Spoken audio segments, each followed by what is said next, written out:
નમસ્કાર, અમારી news channel news for Kathiawad ને લાઈક કરો, શેર કરો અને સબસ્ક્રાઇબ કરો.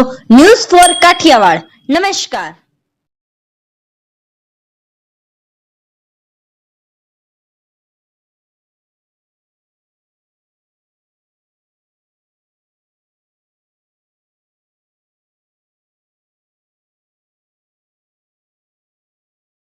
જૂનાગઢ જિલ્લામાં બે વ્યાજખોરો સામે ઊંચું વ્યાજ વસૂલી અને અરજદારને ધાક ધમકી આપવા બાબતે નોંધાઈ પોલીસ ફરિયાદ, જેમાં એક અરજદારે જૂનાગઢ તાલુકા પોલીસ સ્ટેશનમાં તથા એક અરજદારે કેશોદ પોલીસમાં ફરિયાદ નોંધાવી છે. પોલીસ દ્વારા આ બાબતે કાયદેસરની કાર્યવાહી હાથ ધરવામાં આવી છે.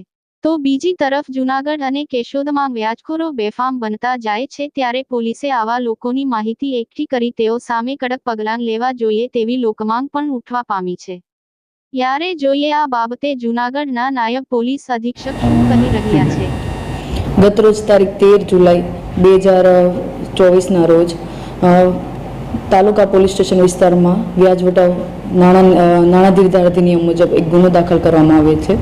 જે મુજબ હકીકત એવી છે કે ફરિયાદી ભૌતિકભાઈ કિશનભાઈ પટાટ કે જેમણે આરોપી વિશાલ ભીંભા અને પ્રદીપસિંહ વાઘેલા પાસેથી 4 લાખ રૂપિયા 4.5% લેખે વ્યાજે લીધેલ હતા, અને જેને દર મહિને 18,000 રૂપિયા વ્યાજ ચૂકવતા હતા.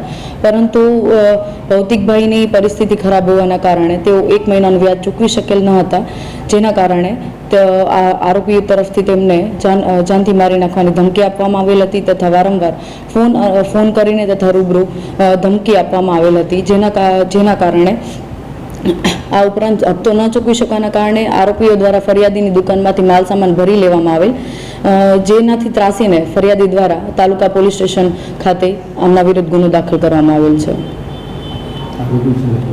આરોપી ઝડપાઈ ગયેલ છે અને તેમને 1 દિવસના